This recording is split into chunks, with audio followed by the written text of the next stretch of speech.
Hello, everybody. This is Sophia Mona Lisa of the Rosewell Mystery School, and we're gathering today to talk about the Venus Gate activation of the Sacral Chakra, which is known as the portal of creation, which happened just this past Wednesday, February 7th. Today is February 11th, Sunday, February 11th. So this portal activation happened about 4 days ago.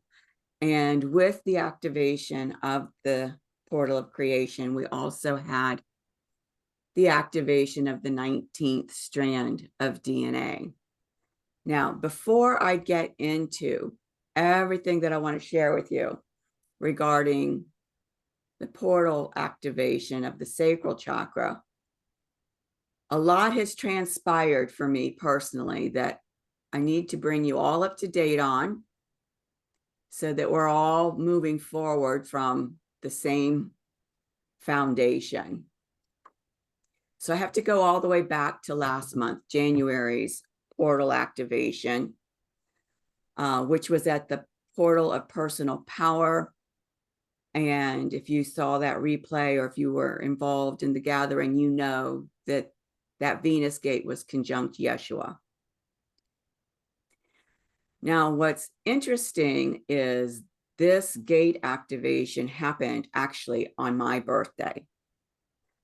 And the reason that's significant for me is because what's happened with this activation has actually set the whole foundation for me in terms of my evolutionary path for this next coming year until next January. Now, we know that the portal of personal power activation was in the Sagittarius frequencies. In the sky, that happened in the 9th house. So just very quickly, you could say that Yeshua will be teaching us about the use and how we can direct our own inner will and how we can use our own inner power and direct our inner power. So a lot of teachings from the inner Christ, from Yeshua, coming from that activation. For me personally, this activation took place in my 7th solar house. That's important because the 7th house is the house of partnerships. It's the house of relationships. So as I mentioned, since this event is setting the foundation for me for the whole coming year, and which is most of the rest of this Leo journey, because this Leo journey will be complete March of 2025, and this journey for me will be through January of 2025. And so my whole relationship with my inner Christ and with Yeshua and with my power and my will is really like front and center for me in terms of me learning about that, creating a new expanded relationship with it, evolving that relationship. Now, in the book, Unveiled Mysteries, which I'm going to talk about in a minute, Saint Germain says, Yeshua is still the living proof of the individual's ability to free himself from all limitation and to express divinity as was originally intended. And of course, this is what the ascension process is all about. It's about freeing ourselves from this earthbound 3D polarity, personality, ego-driven world and the world that we create in our external reality from that personality self. in terms of this gate activation conjunct Yeshua, what became clear to me later on in the month, and I know I've shared it with a couple of people in their readings on this DNA activation, is that really what's happened is that the inner presence of our Christ, which Yeshua in the chart represents, was given control of our sacral chakra, our portal of personal power, our vehicle. And this was so that, as the scripture says, let my will be thy will, could take place, our will becoming aligned with the will of the Christ. This is huge. This is very much like the Bhagavad Gita, and how Krishna, as the charioteer, takes control of the chariot. He reins in the horses, the 5 horses that represent the sensual self, and Arjuna is sitting in the back seat, allowing the Christ, the will of the Christ, to direct and guide and drive the vehicle. This is very much what happened at that portal of personal power activation in January. And it's huge. It was a massive turning point for us individually in this project and for humanity in terms of the liberation that we're going to be seeing for ourselves and for humanity. Now, this was on the 8th.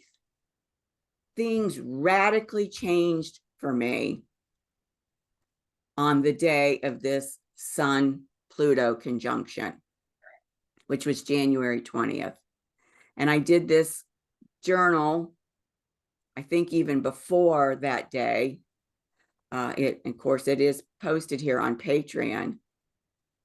And all kinds of wisdom and revelations started coming in from Sophia around this Sun-Pluto conjunction. One of the things, and I said in this video that this event is more powerful and potent than we realized, because of the fact that they were starting together at that very last degree of Capricorn, 29 degrees, 59 minutes. I mean, the very last minute, 29 degrees, 59 minutes of Capricorn. And together they crossed the threshold to 0 degrees of Aquarius. I knew it was big. I didn't really get it when I made this video, how big it was. And for some reason, when I was looking for a Sun-Pluto image, this image appealed to me. And while the person who created this, Victoria Chapman, calls it winter solstice, it appealed to me. And now I know why. The sun, which I always talk about in terms of, the energy that fuels us. It's the Lord of Leo. We know that Leo is the Christ heart. The sun has sometimes been called radical, radiant love. And while I've heard that, I've never really connected to it in that way until now. And you'll know from everything that I've shared previously that I've talked about for a long time, this sacred flame, our inner flame, our divine flame that is in our Christ heart, that is our divine self. And what I realized is that using the image of a flame now for me feels way too limiting. That in fact, the sun has the radical radiant love of the Christ heart, Leo, is more of an expansive image to connect into the light of our divine self that we have access to through our Christ heart. And so when you're connecting with your Christ heart and you're visioning your light, for me, it feels much more authentic now than rather than seeing a flame, seeing a sunburst. And so that was a huge revelation that Sophia shared with me. So what I realized was, because you'll remember that I had shared with you before some keywords around Pluto that we don't normally tap into.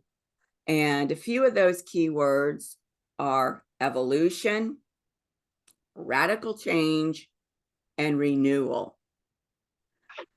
And all of a sudden it became clear that Pluto and the sun traveling together from the last minute of Capricorn to the very first minute of Aquarius, crossing that bridge, was a cosmic event of such proportions. I still can't even find the right words.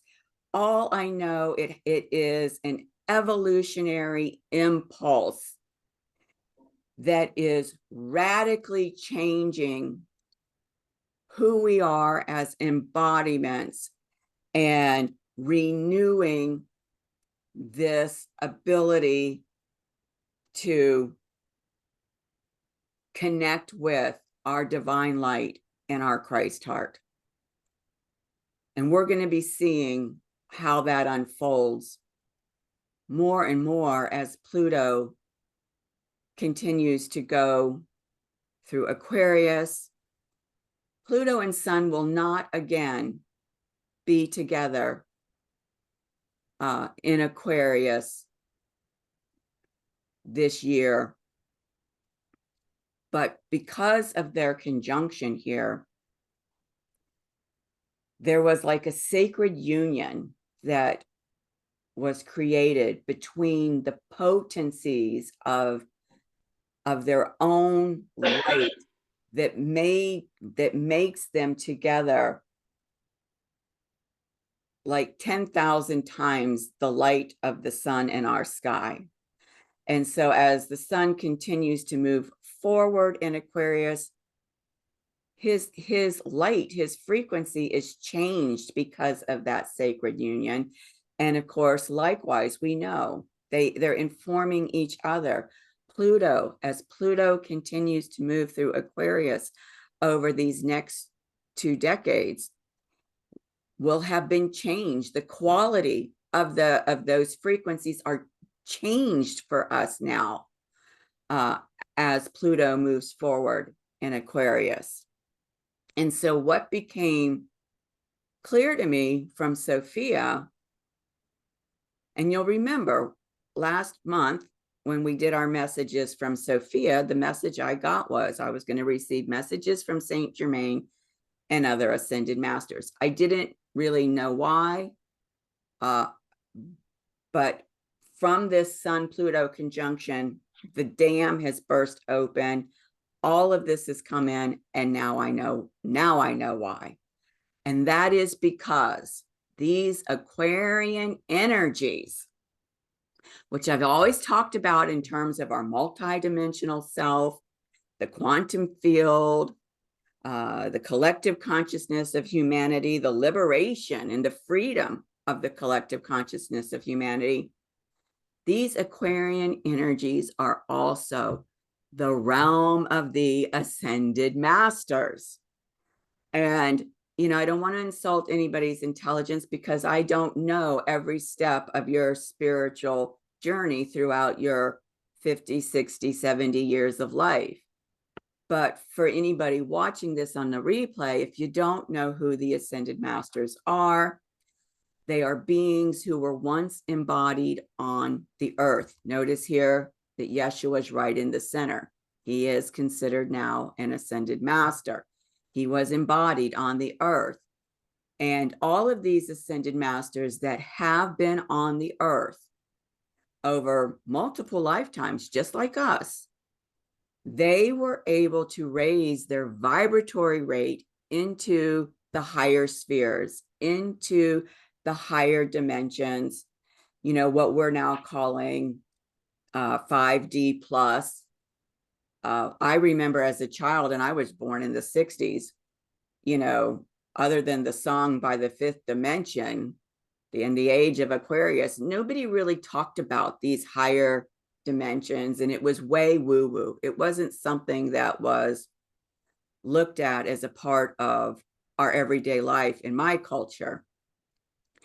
But they are now eternal beings living in these higher spheres, and their purpose is to serve us, humanity, and their entire effort is focused on the expansion of our inner light, our divine light, our Sophia Christ within us.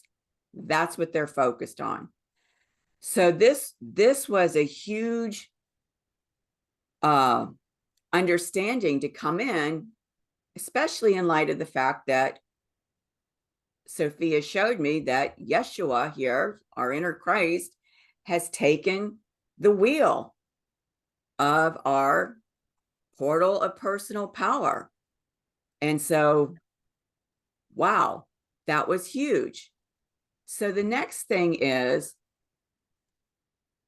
you know, I started getting these books by Saint Germain showing up, and I started listening to them, and we started talking about the Sophia Code, and a couple of people who already had the book started reading it again, and I thought, well, they're reading it again, maybe I ought to read it again. So I started reading it again, and I only had it on Kindle. I got to the 4th chapter, but meanwhile, I'm listening to the video, the audio book on the I Am discourses, all of these teachings from Saint Germain, and then the audio book for Unveiled Mysteries, the first volume came up, and I'm listening to all of that. And then all of a sudden, Sophia said, now go back and for the 3rd time, start reading this book again and read it from this new perspective of all of the wisdom that you've received from these Saint Germain teachings. And when I started reading it, I was blown away, because all of a sudden, this information that I'd already read twice took on a greater than life meaning and its relevance to what we are doing through this Leo goddess journey. Now, we all knew we were activating the 12 strands of DNA through the Capricorn journey. Most people will acknowledge, okay, there's 12 strands of DNA. Sophia is telling me you got to keep going all the way to 33 strands. And I'm like, okay, right? Who else is talking about 33 strands? Nobody I'm aware of. Well, this passage, which I am going to read here, which is right at the beginning of the book, and how it never, you know, became clear to me that this passage is talking about exactly what we are doing through the Leo goddess journey with activating these strands of DNA up to the 33rd strand, right? The Christ strand. It blew my mind. So she introduces what she calls the High Council, which is a group of feminine ascended masters that call themselves the Sophia Dragon Tribe. And they are sharing this information, and I bet it'll knock you over with a feather the way that it did me. They say, when you become human, the Sophia Code genome manifests within your body at a subatomic level inside the quantum universe of your carbon-based DNA. Now, there's a little bit before this that I didn't put in here. You got to know what they mean by this Sophia Code genome. It's way beyond each of these feminine ascended masters giving you initiations around key code this and key code that. What Sophia explains is that when she made each of us, she made us with our own divine, uniquely divine genome that she calls the Sophia Code. This is why when somehow I knew this. This is why when I do your DNA activations, I've told you over and over again, the divine gifts that are turned on in your specific, let's say the last one, 18th strand of DNA, is unlike anybody else's. And she affirms that in here. She says, your inner perception can find the Sophia Code. Now remember, this, what she's calling the Sophia Code, is your unique genetic code that is beyond the 2-strand/12 strand, which includes all of your divine DNA. The Sophia Code shining as a pure iridescent white light surrounding your carbon-based DNA. As you peer closer into this body of white light, you will see the elegant crystalline chromosomes of your own uniquely sequenced divine genome. See, she's repeating this here. That is your key code of the Sophia Code, your uniquely sequenced divine genome. The Sophia Code is a crystalline light body technology. What are the ascended masters, these eternal beings, living in? They're living in their eternal transcendent light bodies. The Sophia Code is a crystalline light body technology that outlines every strand of your biological DNA. Located within these crystalline chromosomes are genes of divinity that mirror every carbon-based gene expressing your human biology.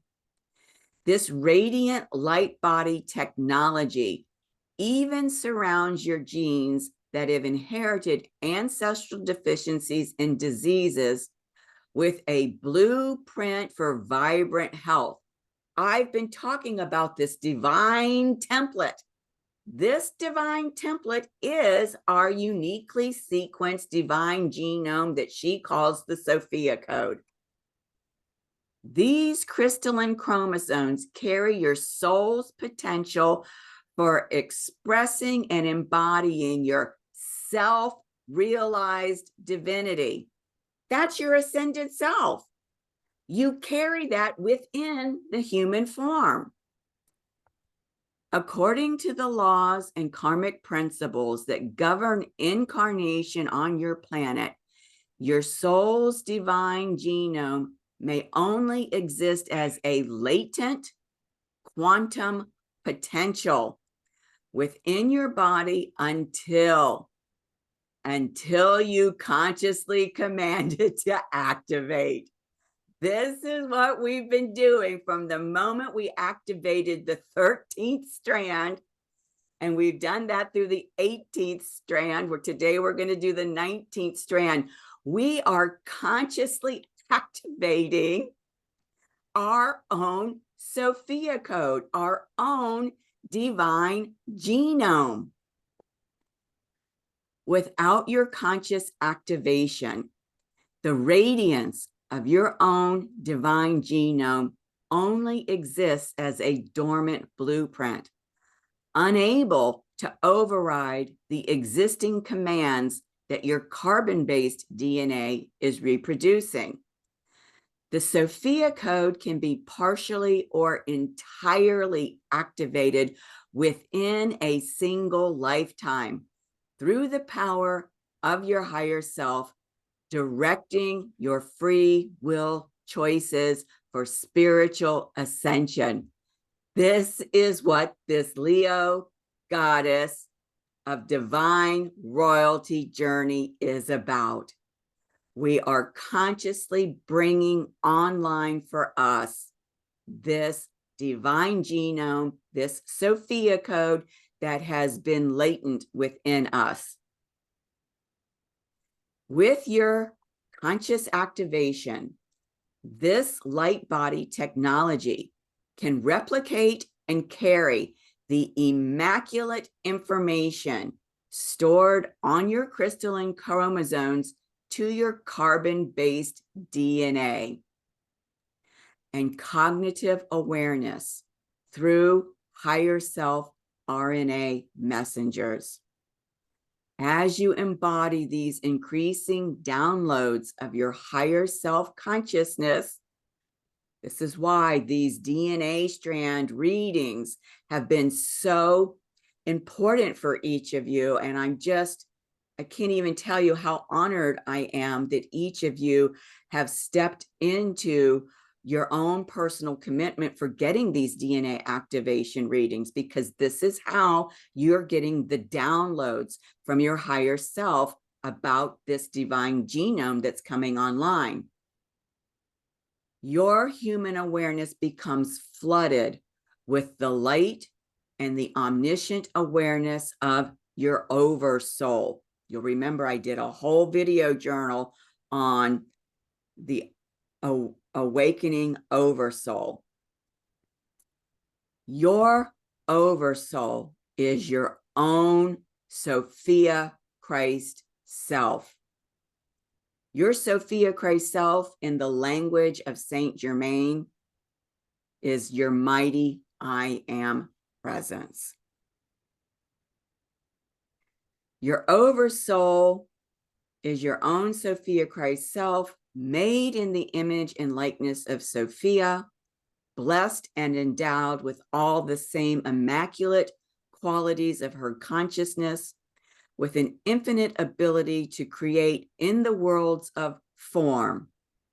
We, as ascended masters, are here to mentor your sovereign creative power, revealing the way ahead for living in ever-increasing alignment with your higher self to activate the Sophia Code within you. You are now given full disclosure that the crystalline light body technology of the Sophia Code exists within you.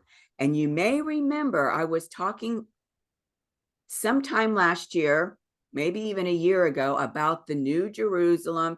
And I asked, what is the New Jerusalem? And I was told it's the full-on activation of your light body. That's what this is. The Sophia Code, your transcendent garment of light. There's all kinds of different words used for this.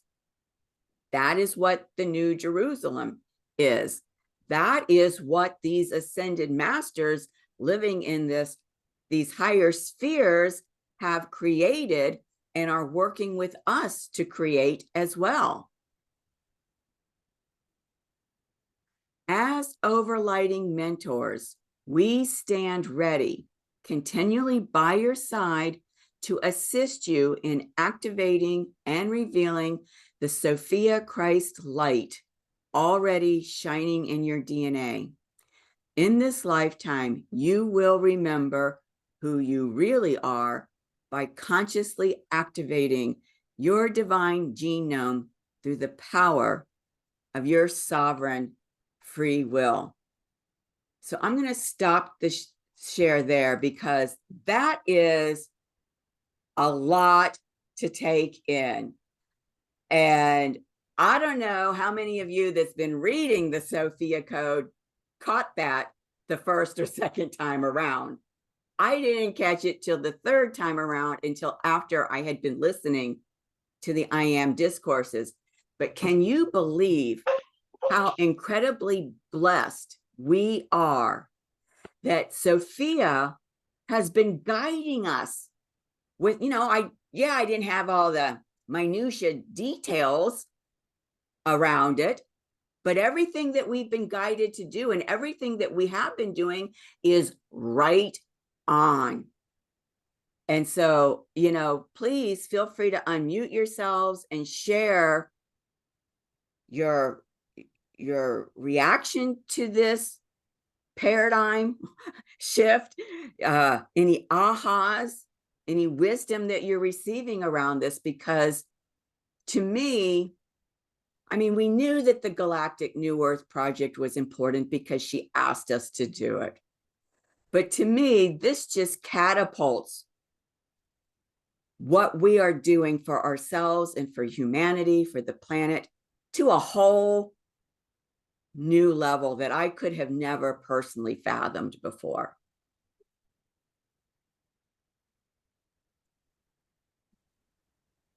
Gina. You know how I am. I was noticing, because we're activating our 19th strand. And if you look at the picture that you had, there are 19 ascended masters in that picture. Did you count them? Yes, I did. And what did I say? What did I say in the February creative energies about this gate activation in the 19th strand? I said, if you know anything about numbers, to me, 19 represents the alpha and the omega. Yes, you did. Mm-hmm. But there are 19 of them in there. So I recognize some, but not all, because that was the very first book that, who was it? Aurelia Jones, The Ascended Masters. There was a book that I had, and I loaned it to someone, and I have yet to get it back. It's a little short book, but each ascended master has a color. It's one of the things that I tend to do in how I wear my clothing. So each day of the week has a different color where the flames are more prevalent in that time frame. Okay. So yellow is wisdom. And I can't remember who it was that was the ascended master for that, but blue is Utumi. Okay. Yes. And so it is just, but I'm noticing that. But yes, this is where Yeshua, the Christ, whatever you want to call it, when he came here and incarnated as an actual human being, came to show us how to find our own divinity. He actually came to show us how to be more human and finding that heart connection, because that's what he did. To come in when he did, to incarnate when he actually did, and his message of love is the only thing that is, right, was very radical back then. And it's very still radical today. It appears to even be more radical today, but I think it's more radical to us today because we see what evil is trying to do with its constant trying to control and glom onto what control they have lost. And as I see more and more people waking up, and I find that I'm not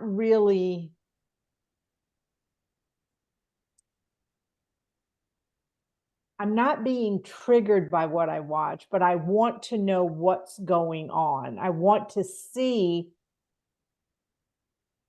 the insidiousness so that I can be prepared for it.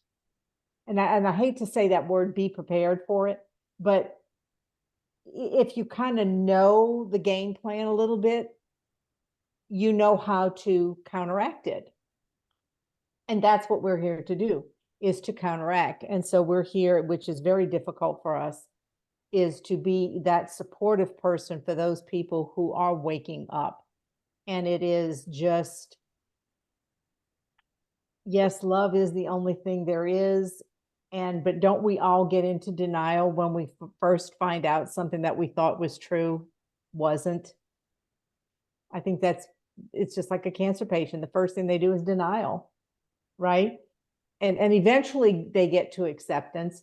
But by us being there and holding that space for people is very critical. And how do we hold that space? By giving love, by being love, by doing that Christ heart that you're talking about.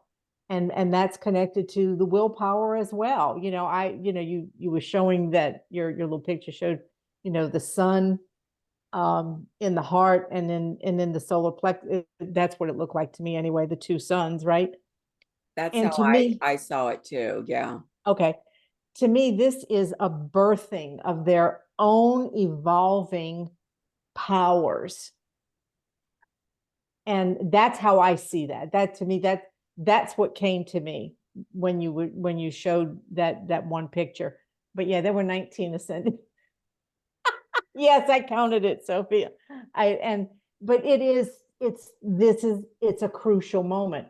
We're at a tipping point where more and more people are starting to find that. But let me ask you this, and I appreciate you sharing all of that, because I want to bring it back around to Sure. this quote that I shared from the Sophia Code. For everybody that's read the Sophia Code, did you get that the Sophia Code was a unique divine genome within you? Or did you think, like me, that the Sophia Code were these 7 masters and their key codes that they were teaching? Yeah, no. I know what? I didn't think that it was the 7 ascended master, the ascended masters, and that they were teaching. I just, it was more of a revelation for me, a thing of, well, this is who I am as a divine being. It was part of my DNA. The genome is important, and it's just recognizing it to me. That's basically what it was for me. So you caught on to that right away. I just didn't get it. I Well, thought we all come Sophia to Code it. was the keys that each of the 7 masters were teaching about. No, I never, and that was my second time reading the book. I mean, I hadn't finished reading it the first time, but it had been so long. So I said, well, I'll just start over again. So I did. And I did finish it. And I did all of the activations that they want. And I was trying to remember all of the people in there, because there was the Green Tara, and there was Mother Mary and Mary Magdalene and White Buffalo Woman and Kuan Yin. And then there's the key code 777. And I don't even know what that was, I don't remember what that was. And then, of course, there was the last one, which is the 777. That was the last of the codes. But it is us remembering who, it's a remembrance of who we are. We know it. We're just not remembering that we know it. Nicole's getting ready to talk. I could see her. Nicole? No, no. Yeah. Kimberly, when you read the Sophia Code, did you get it, or am I like totally clueless? Well, I didn't think necessarily that it was referring to those 7. However, I completely missed the point where we had our own key code. So it's a little bit of both and. What also jumped out at me this time was I never equated that to being the I am presence within us either. So that was a nice thread to follow, considering, what we're doing with Saint Germain as well. Yeah. Yeah, but I completely missed the point about having our own key code. Yeah. Yeah. What about you, Maureen? Because I know you've read the book, haven't you? Yes, I have to go back over it again. No, I didn't catch that at all.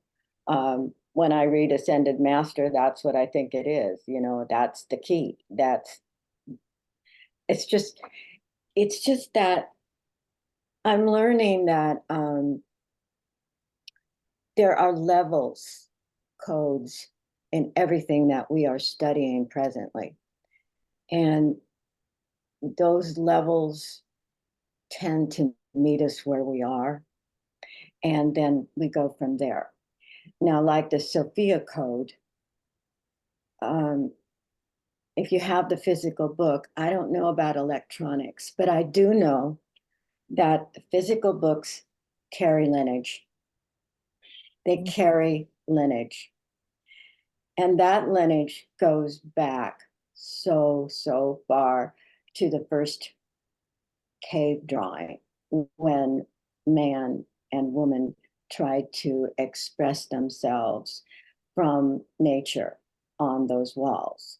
Handprints, deer, all kinds of animals, fire, things that were coming into their lives. And that code, that beginning is with every single book. And it comes all the way up to where you are now presently reading. So you're getting a full, huge, vast mystery school of a cultural phenomenon that we're not aware of. And so when I first read a book, I know there are levels and I have to go back over it again. It's just like alchemy. You can read it and you can go through the steps the first time, but it's a vast mystery school and it cannot be complete at that point. In fact, I don't think it can ever be complete. I think you have to keep on it and the codes will keep opening to you. That's how I've seen this. And I need to go back and read it again, the Sophia Code, and see where it takes me this time. Yeah. Well, and because of what you had also shared with me previously regarding the lineage of the book, that you receive a transmission that's in the lineage of the actual book that is not captured in the electronic version, I went ahead and bought the book because this is basically going to be our textbook, our handbook, not only for the rest of this Venus synodic cycle with the Leo goddess, it is going to be for the Pisces goddess as well. And in fact, when I was driving back from Helen's, which was the day of the Sun-Pluto conjunction, and I had dropped off Gina, all of a sudden I started getting revelations from Sophia about how this is going to be important to us. It'll be beyond what the book contains, but it'll be based on what the book contains for the Pisces journey, which long ago I had been guided to use Kuan Yin as the embodiment of that Pisces goddess. And so I've gotten a lot of downloads around the Pisces journey. You know that that's very unusual for me. Normally, Sophia waits until like right before the next step. And I was all excited to share all about it. And I said, when do you want me to reveal this? And she said, please wait until the resurrection seed point of the Inanna underworld before you reveal how this is going to play in to the Pisces journey, because as it turns out, the ascent journey is going to be preparing us through this information and the revelation she gave to me for that Pisces journey, which is why she said, wait until the resurrection point to do it. And that, of course, is in June. So there's more to come on that.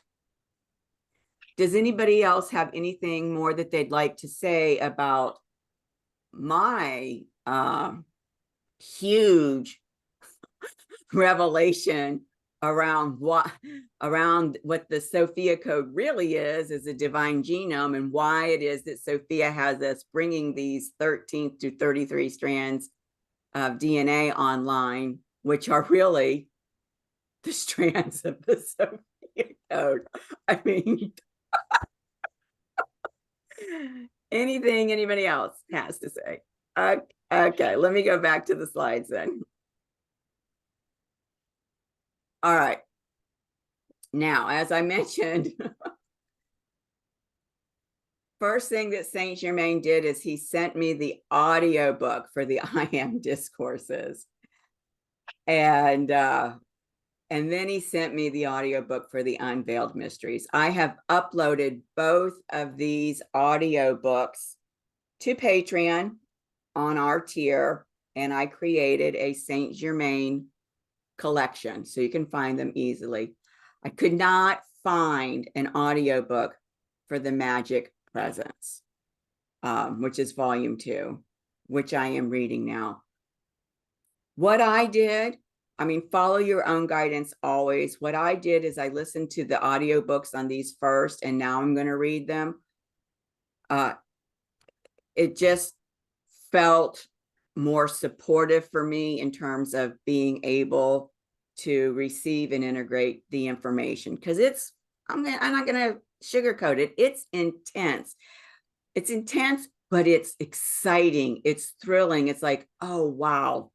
For me, it felt like this is what I've been waiting for. And so Sophia made it very clear to me that these 3 books are the textbooks that are going to be supportive of this Venus synodic cycle and the next, more importantly, for the Christ Heart Mentorship Program.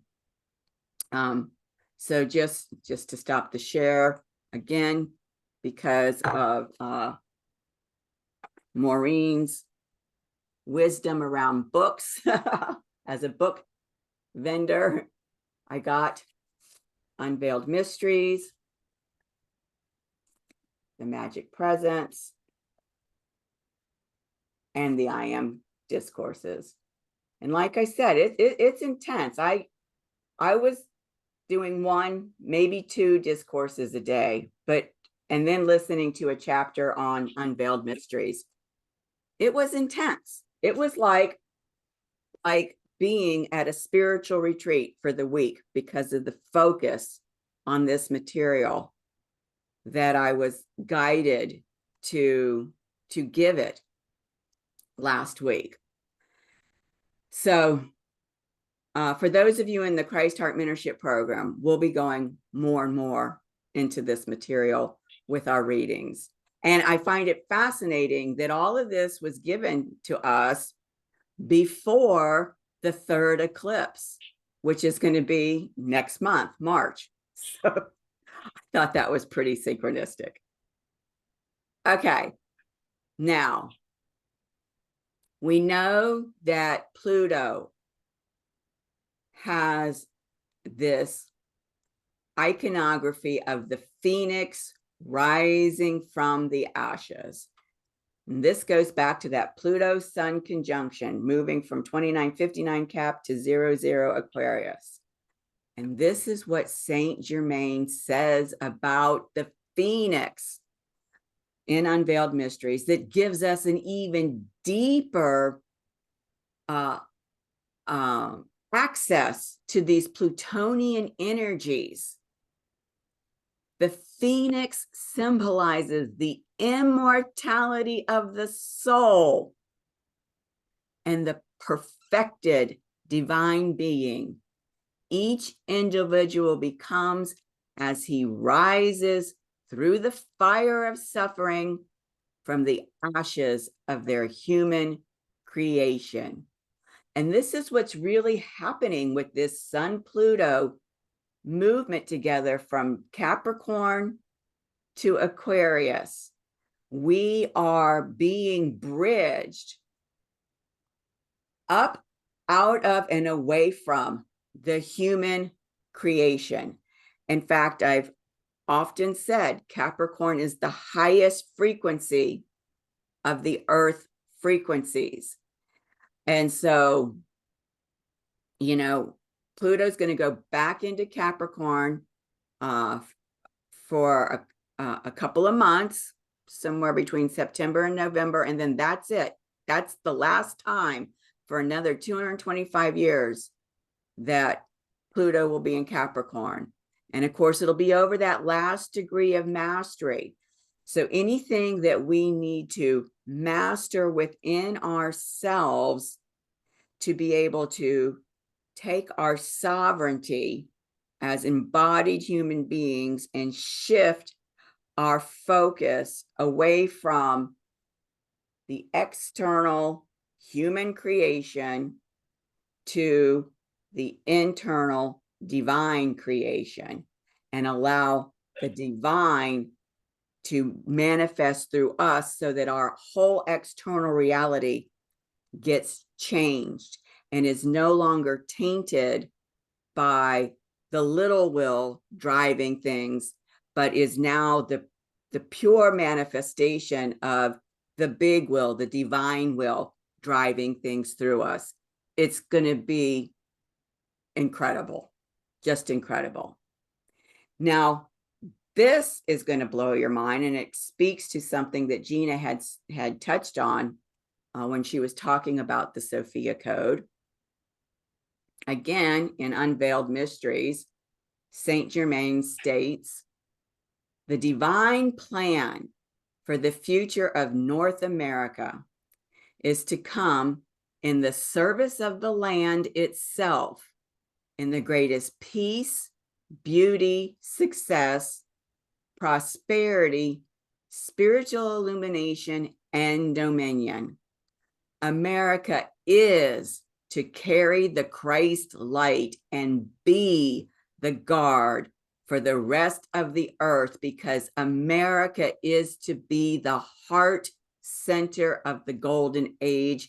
This has been known for over 200,000 years. Just a little blurb, and all of that book, Unveiled Mysteries. And then when you pick up the Magic Presents, and I'm going to read this because it was too much to type. Out the gate, there is a tribute. And I'm just going to ask you to bear with me as I read this to you, because I think for those of you that are concerned about the same things that Gina expressed concern about, this is going to hopefully seal your minds. The hour is at hand when the humanity of this earth must give more recognition to the activity of the great ascended masters and angelic host, who are constantly pouring out their transcendent light and assistance to mankind. There must come more conscious cooperation between the outer physical life of humanity and these great beings who are the protectors and teachers of the race. There is a special group of these great ones working at the present time with America to stabilize and protect her. Among them, the ascended masters, Saint Germain, Yeshua, Nada, Cha'ara, Lanto, Cyclopea, the great master from Venus, Arcturus, and the lords of the flame from Venus, and one known as the great divine director, are working here very definitely by establishing tremendous pillars and rays of light in America. They are also focusing these great outpourings of light at certain other points on the earth. They pour out their rays of light through the consciousness of all individuals who will accept them, harmonize their feelings, and turn their attention unto the mighty I Am presence. If the people will acknowledge this great host of perfected beings and call down their ascended master consciousness into the hearts and minds of mankind, they can give assistance and protection without limit to those who make the call and through them reach the rest of humanity. Only the ascended master consciousness, which is the mighty I am presence, can ever reestablish order and security upon this earth. Only this consuming flame of divine love can ever dissolve the fear in the feelings of the people. Only as the individual turns his attention to these great ascended masters and asks their blessing upon the rest of mankind is the connection made and the door opened by which their help can come through, releasing its perfection unto humanity and the earth itself. The ascended master always points each one to two things. First, the individual must look unto his own divinity, the mighty I am presence, for all good, keeping his attention upon it and giving it his first and greatest love. Second, he must harmonize his feeling by pouring out divine love as a force to bless everyone. To the person who will do this, these great beings will give assistance without limit, for they work only and always through the divine self of the individual. The beloved ascended master Saint Germain is the emissary from the great white brotherhood, who of his own volition and great love is doing certain protective work and bringing certain illumination into America at the present time. He speaks of America often as the jewel of my heart, for whom I have labored for centuries. Yeshua has offered to give a special service in connection with Saint Germain and has said, these rays of light, which we pour out, are very real, tangible currents of energy, containing within them all good things and blessing you according to your acceptance.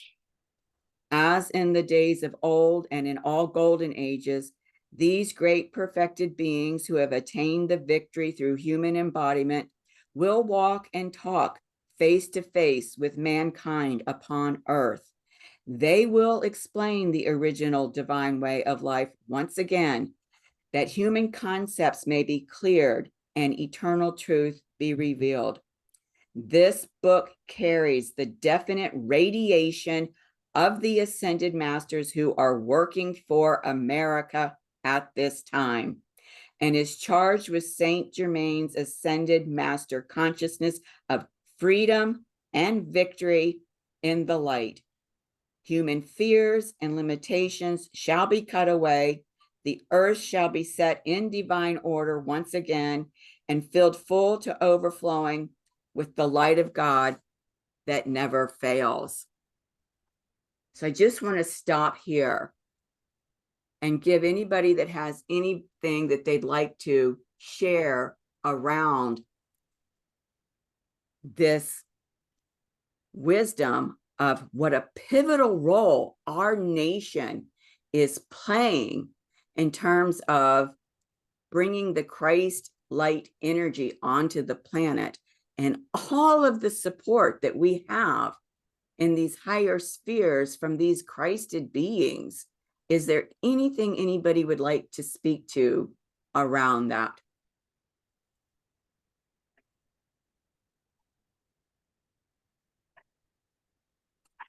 Okie I dokie. think, Go ahead. yeah. Okay.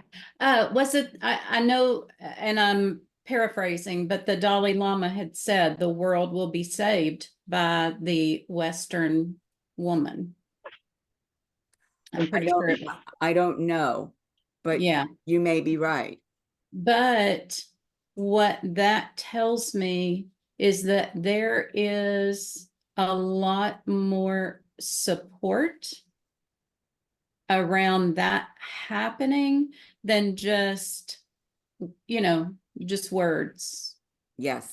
So that was very nice to hear, like very affirming and actually motivating. Yeah, so thank you for reading that. Yeah, And I'll look that up. I'm pretty sure it was the Dalai Lama said that. Okay. Thank you for sharing that. Well, piggybacking on what Kimberly just said,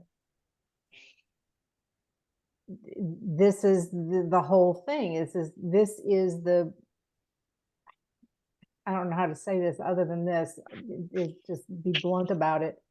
This is the second coming of the Christ, which we know. We know that the second coming of the Christ is coming through the feminine side. This is that balance of the masculine, the sacred masculine and the sacred feminine, or for lack of a better way of saying it, the getting, eliminating the bastardized masculine and putting it in balance with the sacred feminine, because we need both energies to do what we do, and the sacred feminine brings in the wisdom.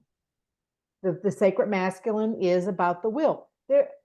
When you think about what Yeshua did back then, 2,000 years, over 2,000 years ago now, and there was no way that a woman could handle what he handled as far as the physical pain. It wouldn't have happened. That's the will, But he also had Magdalene. I have always believed, I've never believed that Christ was celibate, okay? But it's that she was part of building that energy that he needed to go through what he went through. And now it's okay, Sophia's saying, okay, this is why we're doing what we do. And that holding that space for people, because we see what's happening on this plane that we all live on. We incarnated here for a reason. Sometimes I wish the reason were a lot clearer for me. Or sometimes I wish, oh, why the hell did I do it now? I could have taken a whole different path possibly, but this was what my heart chose to do. My soul said, no, this is what you're here for. And so it is about that, being that accepting and loving individual and showing others how to be accepting and loving of other individuals. And I don't know how else to say that, but that's what the feminine is here to do, is to raise that wisdom level back that has been gone for centuries, all on purpose. So I'm piggybacking off of what you said, Kimberly, because it just resonates. It's true. It's so very true. I wish it weren't, but it is. Yes, Gina, and to kind of piggyback off of you, and because Maureen's been with me from the beginning, she will know this because it was before the rest of you ever even joined me for the first time. But it was in the Inanna underworld of the Gemini goddess journey, which was 2 Venus cycles backwards. So, 38 months. So over 3 years ago. Okay. And it was at the resurrection point in the Inanna underworld when Yeshua told me that the second coming of the Christ is the emergence of Sophia through humanity. He told me that then, and I did a whole video on that, which is available.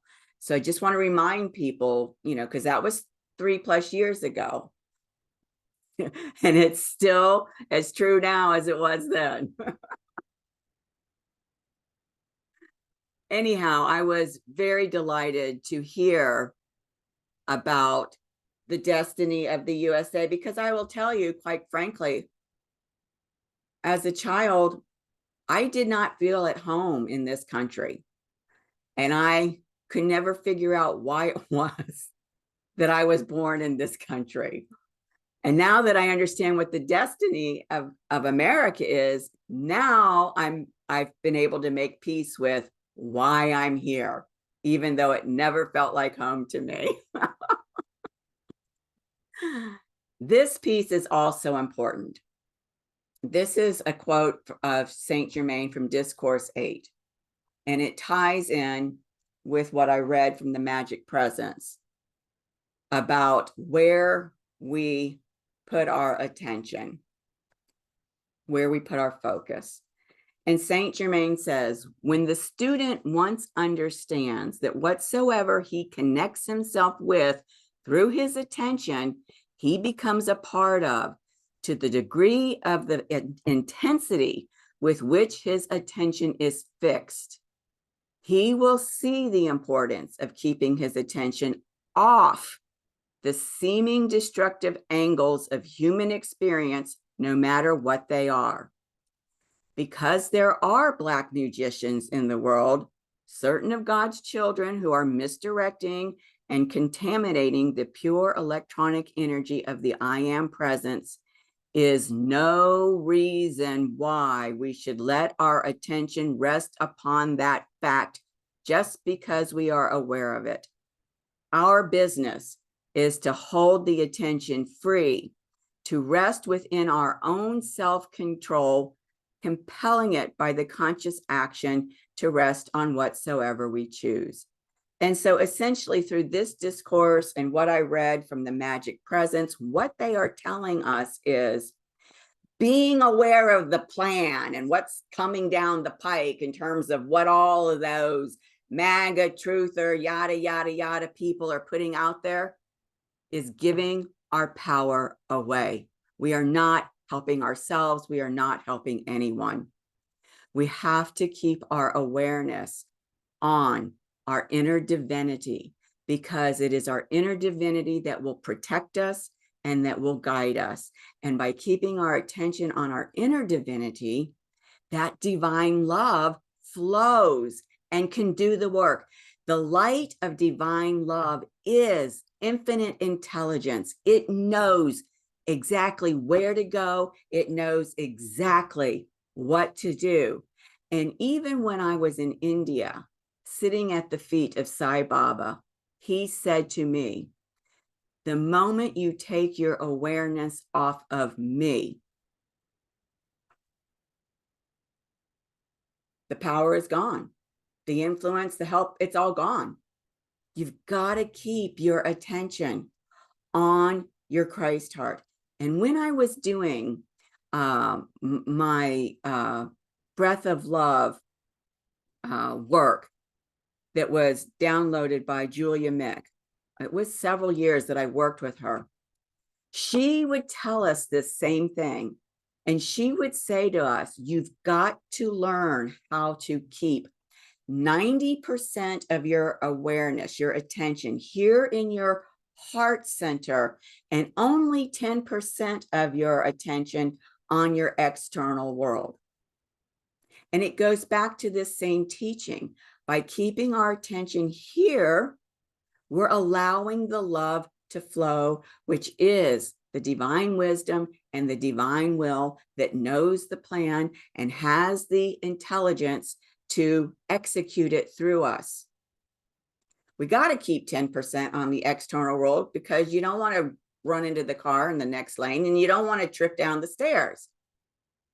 But I think that the point about how we stay in our power in terms of keeping our awareness on the Christ heart has been really underscored and emphasized here in a way that on a certain level I knew, but haven't been able to myself articulate. So these are some of the I am statements that Saint Germain has shared that for me felt like they hold these frequencies of this Pluto Sun conjunction in Aquarius. I am the radiating sun of love, light, and perfection. I am the mighty, radiant, intelligent energy of Sophia Christ. I am the purification and the perfection of Sophia Christ. I am the perfection of my mind and body, which are clear channels and perfect expressions of the one great indwelling presence. I am the violent, consuming flame in manifestation and action. And so, you know, as I'm watching TV or fixing my dinner or washing the dishes, I've been using these different I am statements, kind of like a mantra that I just repeat over and over in my head. And I invite you to try a practice similar to that. So these are 4 events related to everything that I've described that are coming up that we need to be aware of. On the 5th, 2 days before this recent Venus gate activation at the sacral chakra, was the Mercury-Pluto conjunction. Remember back when I said in October that Mercury and Mars told me that they wanted to come into conscious equal partnership with us at that solar eclipse in October, which was the second one on the Aries Libra axis. This is why.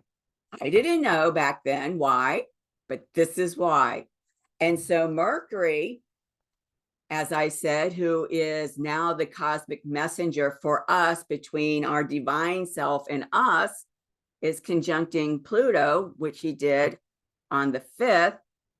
So what happens is that Mercury's frequencies that have been infused with all of these Plutonian Aquarian energies that I've already talked about to evolve Mercury, to radically change Mercury and his ability to work with us as the cosmic messenger between our divine self and who we are in this body. It has completely renewed his role for us while Pluto is going through these Aquarian energies over the next 2 decades. Now we're going to have Mars and Venus, the sacred masculine and the sacred feminine, coming into conjunction with Pluto. Our inner masculine, our inner Venus, our inner feminine being infused with the power, the potency, right? These radical, evolutionary, renewing energies of our inner masculine and feminine that's going to be happening this month. And notice that that's happening before they come into sacred union. They come into sacred union on the 22nd. Doesn't escape me that 22 is the number of the Magdalene. And they're coming into sacred union at Aquarius. Our Venus gate at the sacral chakra is in Aquarius. So this gate activation is preparing our spiritual womb space, that which Kimberly calls the holy womb, and she can speak to that for us. It's being prepared for this sacred union of the sacred feminine and the sacred masculine, because their union is going to birth a brand new sphere within us through our portal of creation. And what is that? It is the Aquarian archetype of divine creation. I've been talking about this archetype since 2019, when Maureen and I went to France. And when I sat on that seat of Isis and received that multi-dimensional attunement at the seat of Isis, I talked about how I received this Aquarian archetype of divine creation. And I wrote even then, I didn't know what was going to happen 4 years later, right? The divine child was birthed within our hearts through the archetype of divine creation, which had been installed. This is what's going to happen. This is what this activation of this portal of creation is preparing us for. It's preparing us for the sacred union of Christ and Sophia, Yeshua and Magdalene, to birth that new sphere in our multidimensional field through our portal of creation of this divine child. And when this happens,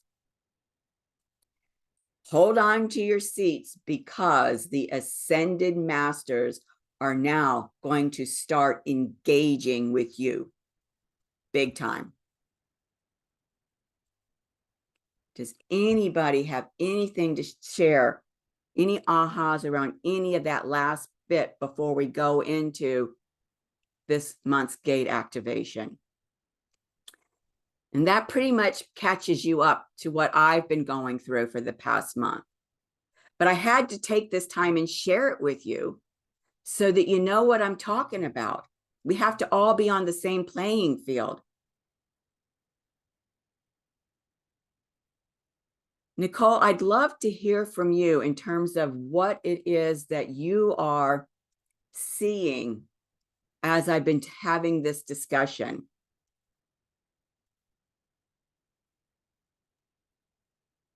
I think you're going through a fascinating process of your own with this gate activation, and your gate activation and my gate activation, two completely separate journeys, but you're going through your process and I'm going through my process. And it's so interesting that not Wednesday, but Thursday created a whole new, huge drastic changes in my life started Thursday, and it's just been one thing after another. I am working specifically with another entity that came into me on Thursday. And so I think we're all going to have our own interaction with things depending on where you are in your consciousness, right? Yep. And so for you, it might be ascended masters. For me, it was Anu, which is a Mesopotamian god. It's a cosmic god that came in through my discovery of the tablets of destiny. And so it's been a process of learning new things, and we're all going to have our own way of doing that. And it's going to unfold for everybody differently. But huge changes have developed in my life since, and it's so funny because I didn't even know the gate activation really happened Wednesday, but starting Thursday, it was big, drastic changes, and it's just been one thing after another. And normally I'd step back and say, ooh, is this right for me? But it's just been a pull, and the energy is pushing me in that direction. And I haven't even taken the step back to say, is this right? Because it feels right, and I'm not questioning it. And it's one step after another. And it's going to be that way for everyone, just as you have been one thing after another, and another thing comes into your awareness, right? As we go through this process too, you're going to notice that things cross your path, or you want to reread something and you're going to catch new things like Sophia did in the Sophia Code. These things happen because your awareness is ready for them. And it's all about your readiness and where you are in your consciousness. And through this process and the alchemical process that we've been doing, it's really been expanding and opening everyone up for these next steps to occur, right? And it's just interesting, and it's going to be different for everyone. And it's an exciting time, and I hope everybody starts to see what's happening individually for them. You know, for Sophia, it's the ascended masters. For someone else, it may be a goddess journey. You know, it could be anything. Just keep your mind open and go where the energy calls you, because that's your path. Well, and that very much speaks to, you know, what the Holy Council or the High Council said. This Sophia Code, this divine genome that we were born with, it's unique for each of us, like a snowflake. That's why each of the DNA activation readings are unique for each and every one of you. And so the way that you're being activated as our Sophia codes are coming online through this journey, because they are unique, are going to manifest in our experience uniquely. That's exactly right. Yep. So don't get discouraged if you're not being called by the ascended masters, because there may be something else in your path, or, unique to you, that you're being called towards. Just leave your mind open and your heart open to wherever the energy calls you. And it could be the ascended masters, but it could be something completely different. For me, it was something out of left field I'd never even had an awareness on before. And when it came into my awareness, that there was this entity god from old Mesopotamia called Anu, and Anu was above Enki and Elil, and it's the cosmic god that sat up in the heavens and had the tablets of destiny. All of this came in, and it was like, oh yeah, and it felt like I needed to go in that direction, and so I did, and it just kind of led me there. But for everybody, it's going to be different, and just keep your mind open to whatever calls you. Well, and I understand that the term ascended master is a term that we haven't been using through our journey. Mm-hmm. However, we have been working very closely from the beginning with Yeshua and Magdalene, and they are both known as ascended masters. So while you may not be called by Saint Germain or Master Katumi or any of those other ascended masters, you have already been working with at least two of the ascended masters. We know from the Sophia Code, Sophia says that the 7 divine feminine Holy Council members, which mostly for me, I identified as goddesses, Kuan Yin, right? I never thought of Kuan Yin as an ascended master. And yet Sophia is identifying her. Mother Mary, she's identifying as an ascended master. Maureen and I had this discussion just the other day. Of course she is. What do you think the assumption of Mother Mary was all about? It was her taking on her transcendent light body as an eternal ascended being. So I know that that's a new term. What the big takeaway for me was, especially, is that these Aquarian energies, which I've always talked about in terms of the quantum and the multidimensional self, does include that realm in which they eternally live and work and serve us from. So that's important to know when we're looking at our charts in terms of the influences that could be coming in.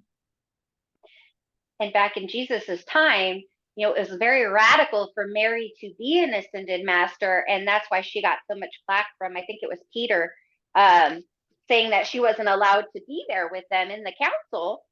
And now the feminine is stepping forward, and you're going to see more and more women stepping forward as masters in this field, because it's time.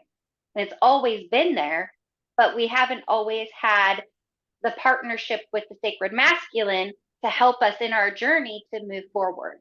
And that's what is unique about the time we're currently living in, is that we are coming together, feminine and masculine, and we can move forward as a balanced being, and it's not being questioned as hard. You're absolutely right, Nicole. Absolutely. Kimberly, was there anything you wanted to speak to regarding the Holy Womb and how you were guided there, and how you were counseled to not go that way? And Yeah, because man, I'm just getting all sorts. The minute you said February 22nd, ooh, getting a lot of downloads. But yeah, it was my birthday this past year, and all of a sudden, all of these things around the Holy Womb chakra and Mother Mary just started pouring in. Resources just started showing up, and it was really an amazing time. And I've been working deeply with that ever since. And something that is wanting to be voiced is that that holy womb chakra is not part of our actual womb space. It's outside of us. And there's a Nada Bindu point, which is like our umbilical cord to Divine Mother. And so what was coming in was Mother Mary trained for lifetimes to give birth to Jesus. There's no way she could have given birth to such a high level being without training. And so Mother Mary and Jesus were also soulmates of sorts. And for him to resurrect on this plane, he had to pass through her holy womb chakra again. And so that point is something for us to really connect to help grow our soul. And it feels really important around that Venus-Mars conjunction in Aquarius. Yes, and so for another point here, there's something in there too about him resurrecting through Mother Mary's holy womb chakra as a representation of Divine Mother. And then now coming back for us to resurrect ourselves into that version of our own ascended master consciousness. Like there's an important connection there, but I'm still downloading and articulating. But it felt really important to voice. So thank you for asking. Sure. Sure. I know Karen's been listening to a book on Anna, the mother of Mother Mary, that has been really compelling for her. And I feel from listening to what you were talking about, Kimberly, that there might be some connection there, because if what you're saying about Yeshua being resurrected through the holy womb of Mother Mary, then it would make sense that when Mother Mary had her Assumption, as they call it in the Catholic Church, that would have happened through the holy womb of her mother, Anna.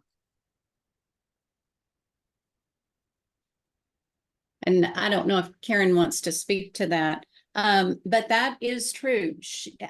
Anna was also very well trained in all the same mystery schools, if you will, that Mother Mary was. And Mother Mary was a teacher for Mary Magdalene and Jesus. I mean, she had to know how to raise such a divine being. It wasn't the same as just raising, anyone else. Did Karen unmute? Oh, no. Yeah. Yeah, I highly recommend that book. Anna, grandmother to Yeshua or something like that. I can't remember the exact name, but it spoke to some of what you talked about and all the training that went to training in her lineage. Mother Mary, Mary Magdalene, and the whole 9 yards. This is a great book. Thank you for sharing the title. And you've There you got it go. too, Kimberly. Wow. It's the most fascinating book I've read in a long time. Thank you for showing that to us. Thank you, Karen. Mm-hmm. Okay, well, let's go back to the slides. And now we're ready to begin at the beginning for this gate activation that we just had about 4 days ago on the 7th. Of course, we know it's at the Sacral Chakra and that we're activating the 19th strand.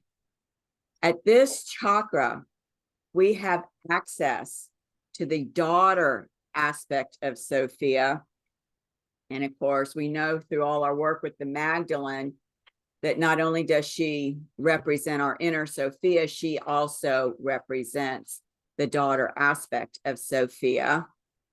And the consciousness at this sacral chakra is ahimsa consciousness. Ahimsa is the Sanskrit word that means non-violence, and that is love and understanding. So there we are.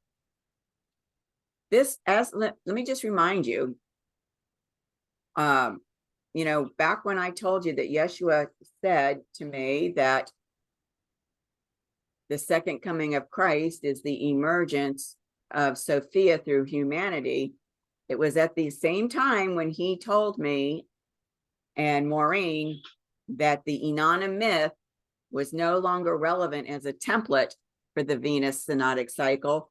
And he gave me this template to work with. So just want to point that out to you, because I know I've mentioned it before, but sometimes there's information overload. You might not have remembered it. Oh, I said it was in Aquarius. I'm sorry. It's in Capricorn. 19 degrees of Capricorn in our sacral chakra. So here it is, right here. Now, what's fascinating, and I don't think Maureen will mind me saying, but for Maureen and I, because our birthdays are the day after each other, this portal activation is happening like within a degree of where our natal suns are. So this is a huge activation for both of us personally. But look at this string of pearls. 5 pearls in this string. All, you know, I've always said that the string of pearl is so much grace that's coming through. And notice that the gate activation is in the 7th house. Just like last month's activation for me happened in my 7th solar house, right? And I said the 7th house is that house of partnerships and relationships. For everybody in the sky, this gate happened in the 7th house, which means that we are having a whole new evolved relationship with our portal of creation. Really big. Notice that it's making a trine, a path of most allowance over here to Uranus and Epona in Taurus in the 11th house. Again, that realm of the ascended masters, that quantum realm, your multidimensional self. This is all about allowing what's going to be birthed through this chakra, the holy womb, on the 22nd by the sacred union of this Sophia in Christ, to liberate the consciousness of humanity so that humanity, along with this Epona wisdom in Taurus, can begin to have these transcendent experiences of awareness. That's what the Epona wisdom is all about, where we can be grounded in our bodies, anchored in our Christ hearts, and have these transcendent experiences without dissociating. Whenever we dissociate, we're giving our power away. We've got to stay embodied. That's the whole reason why we came on to the planet, so that we would have these sacred vessels within which to live and work. So a lot of really innovative wisdom, knowledge can come through when we're in these transcendent states of awareness. And of course, that's what's going to help liberate our consciousness and liberate the consciousness of humanity. Now, the stars involved in informing this gate activation are right here. I'm going to talk about those in a minute. Notice that they're in Aquarius, which is why I said that the gate activation was in Aquarius, but I'm sorry, I got that wrong. It's in Capricorn. And notice how close, within a couple of degrees, they are conjunct to the sun, right? Pluto, sun conjunction into the Aquarius, the sun representing your divine light, your radiant, radical, divine light of love. And then this star power increasing its radiance and its illumination. Notice over here, first, before I get there, notice that they're in the 8th house.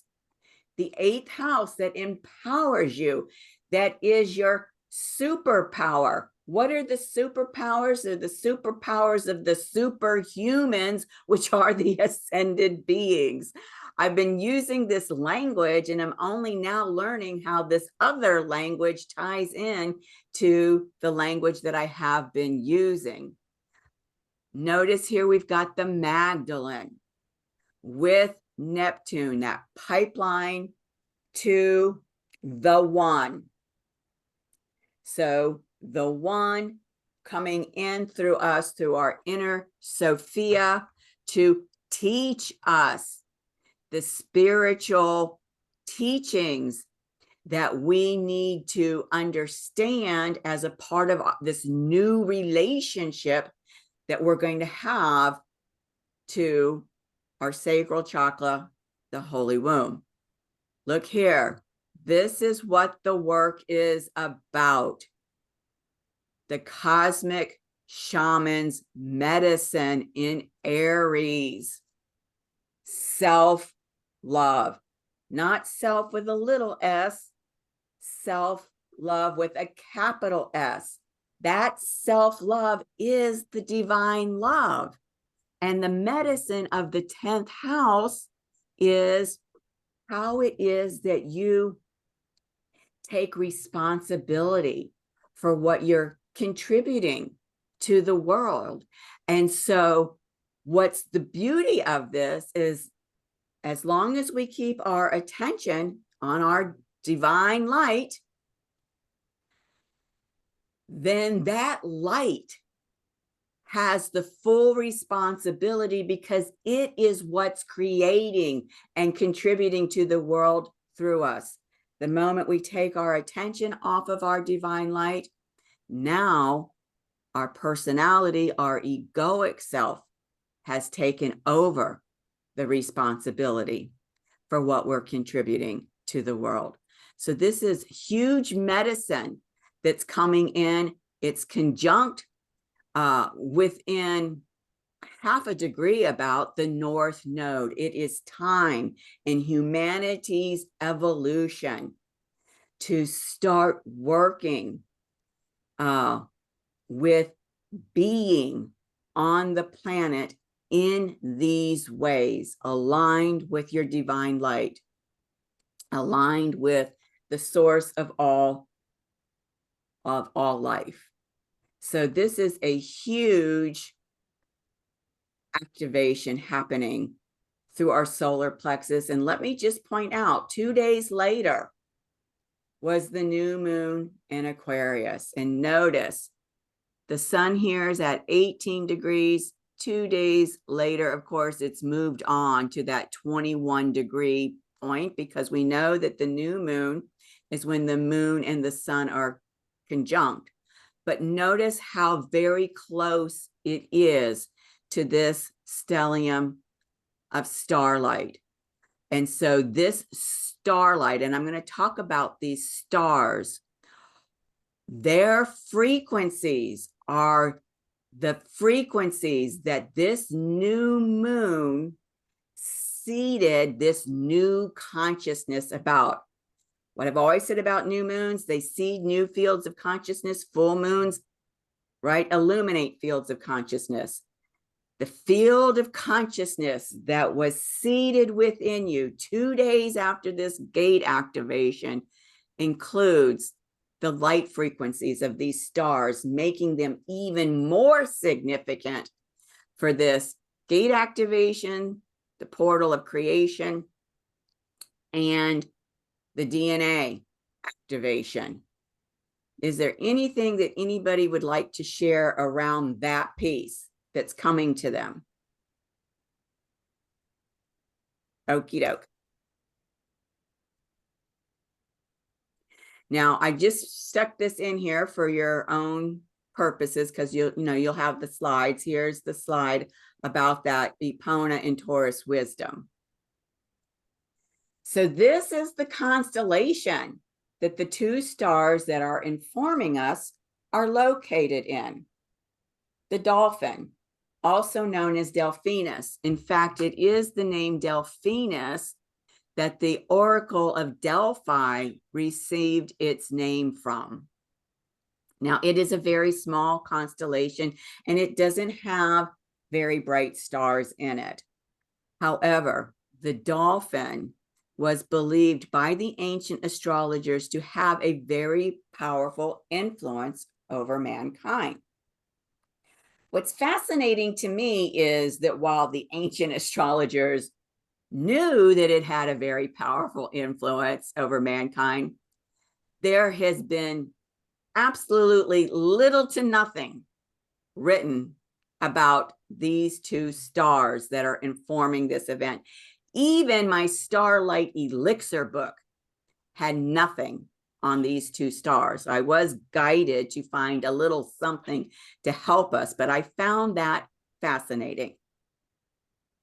From the earliest times, the dolphin, the only creature on Earth whose intelligence is said to be equal to our own, has been revered. Let me say, from my perspective, I think that their intelligence is more than our own. Their brains are larger than ours, and more of their brains are online than ours. And so that's just my own personal perspective on that. A symbol of philanthropy in Greece, the dolphin was considered a sacred fish as the messenger of Poseidon. Not only to the Greeks and Romans, but to the early Christians also. The dolphin was a symbol of the Savior, the guide of souls across the sea of death. For Native Americans, the dolphin was a messenger between the worlds. And many of the tales which tell of boys who ride on dolphins are echoes of the ancient Greek belief that the dolphin is the carrier of the divine child, the symbol of new life. What did I say? What did I say about what's being birthed by the sacred union of Sophia and Christ on the 22nd? The divine child. This archetype of divine creation that's coming in. I mean, you just cannot make this stuff up, how all of these synchronicities come together. So let's look at the first star. It's right here. This is the Dolphin constellation in the sky. To me, it kind of looks like a kite. But anyhow, here's the first star. Not sure how to pronounce it. I'm going to pronounce it Sualocin. Okay. It's the primary star, and it is a multiple star system. Now, where I was guided to go to find anything possibly, because I couldn't find it anywhere else, is this website called Pegasus Products Starlight Elixirs. And I'm going to pause here and let Maureen speak to this site because she's the one that found it and she's the one that shared it with me. And I would love for her to share with you how that unfolded. Go ahead, Maureen, take it away. Oops. I'm sorry, I'm taking my supplements. You're muted, sweetheart. Oh. There you go. Okay. All right. Yeah, it was a really interesting way this came about. I thought about elixirs, and we were working with stars, and star elixirs, as the name of our book reference has in it, starlight elixirs, and I thought, I wonder how that happens. How did we get an elixir? Because alchemy happens on 3 levels: the body, the soul, and the body, the mind, and the soul. And I couldn't quite figure out. I know how to get moon water. That's not so hard because moon like bathes the whole earth. So you're going to catch it no matter where you put your crystals or your water. But starlight is way concentrated and it's far away. And I could not figure out how you were going to get the energy of a star into an elixir. So I started reading about starlight elixirs in our book. And they had an explanation about how that is done using a high-powered telescope and mirrors that will direct. They look at the star with the telescope, and then there are mirrors that direct that starlight directly into a vial prepared, a crystal vial prepared to receive, got water in it, and it's prepared to see the energy of the star. And then that elixir has to be protected from light. So I'm reading about this in my book. And so I started to do some searches on the internet, and I went to starlight, I put in starlight elixir.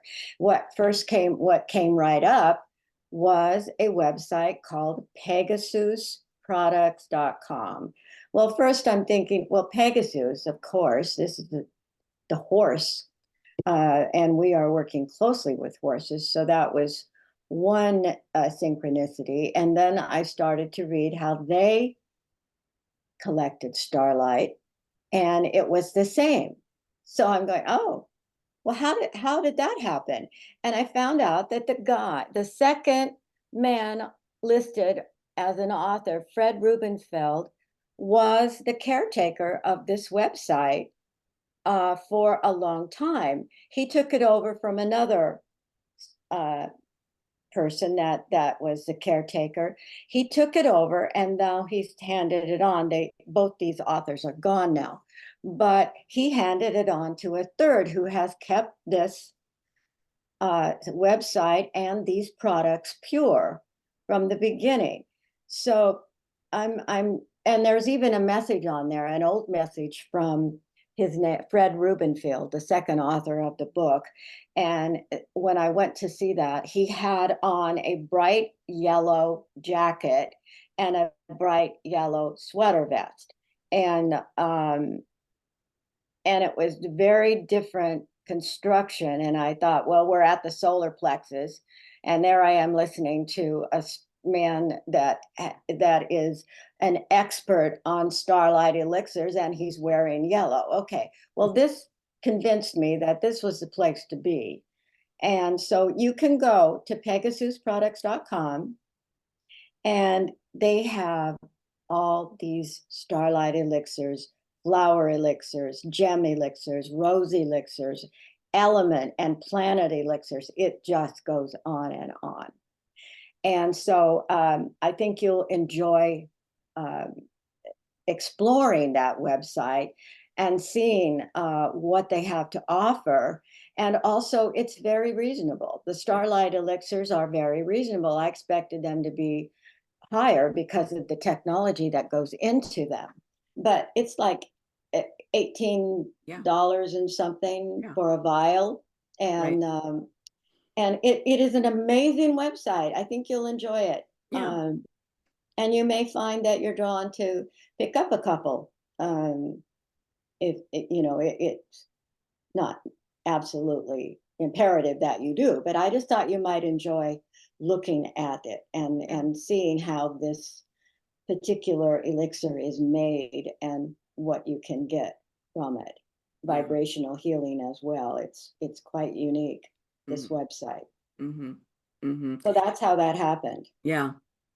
Just amazing. For myself, of course, I had to buy a bunch of star elixirs.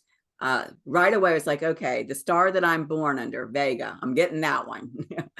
And so if you're interested in star elixirs and you don't know where to start, you might want to start with the star that you were born under.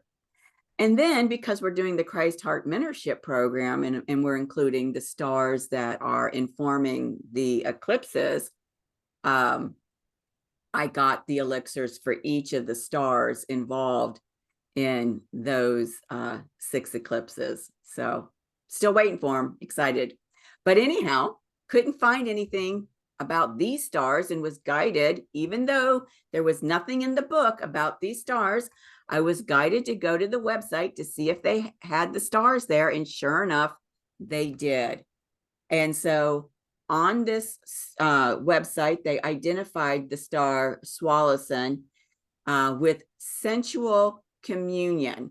And I'm going to come back to this in a minute because there's more that you need to understand about these star names. Now, this star in the ancient world was known as Alpha Delphini, okay? The next star here, right there, it was known as Beta Delphini. This star, Rotanev, and the one above it, Sualocin, these are not ancient names. These names did not come into being until the early 1800s. And this is how it happened. And it's kind of like a joke. There is a famous Italian astronomer. His name is Giuseppe Piazzi. He actually discovered, they thought it was an asteroid. It's now classified as a dwarf planet. It is the dwarf planet known as Ceres, the Earth goddess. And he put together a catalog of stars called the Palermo Star Catalog. Well, he had an assistant by the name of Nicholas Cacciatore. And so Nicholas Cacciatore helped put together this edition of the catalog. In the first edition of the Palermo Star Catalog, these stars were not listed.